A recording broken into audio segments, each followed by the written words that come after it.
20 लाइनें लिखनी पड़ी। देखिए ऐसा नहीं है, आप देखेंगे हर अंत्योदय परिवार को जो 50 लाख परिवार हैं उनको 500 रुपये में गैस का सिलेंडर हरियाणा सरकार ने देना शुरू कर दिया।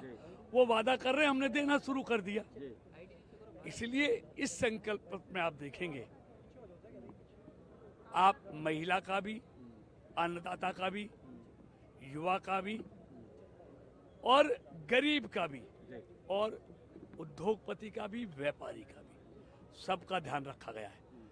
पिछड़े समाज का भी ध्यान रखा गया है, अनुसूचित जाति का भी ध्यान रखा गया है। सबके लिए संकल्प पत्र में हमने जो वादे किए हैं वो निश्चित तौर पर वो सिद्धि तक पहुंचेंगे। और भारतीय जनता पार्टी और कांग्रेस में यही अंतर है।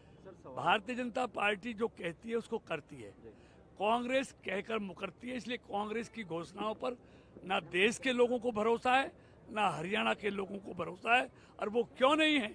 क्योंकि उसका ताज़ा उदाहरण है हिमाचल, तेलंगाना और कर्नाटक।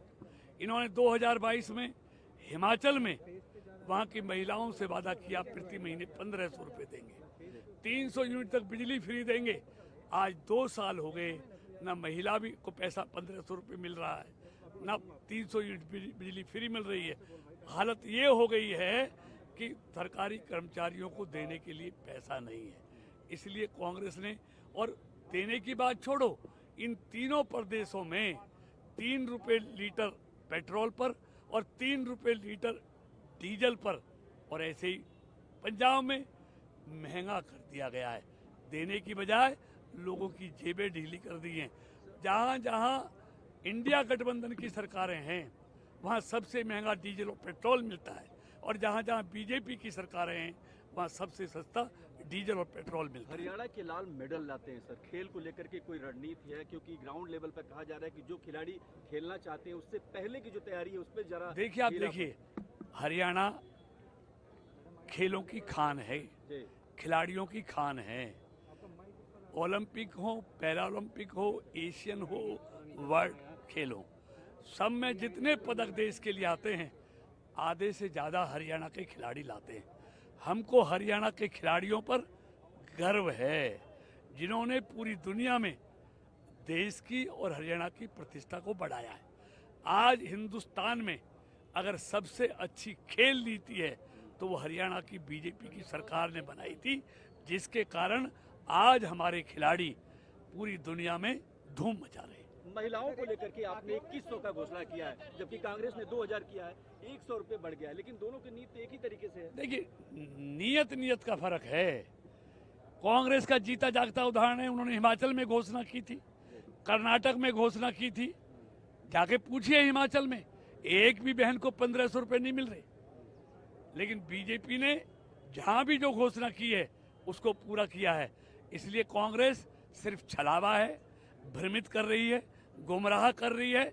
वोट लेकर अपने वादे से मुकरने वाली पार्टी इस देश में कोई है तो वो कांग्रेस है। कांग्रेस का कौन सा वादा है जो आपको लगता है भ्रमित करने वाली है? ये सारे महिलाओं वाले भी, फ्री में बिजली देने वाला भी, 6000 वृद्धा पेंशन देने वाला भी।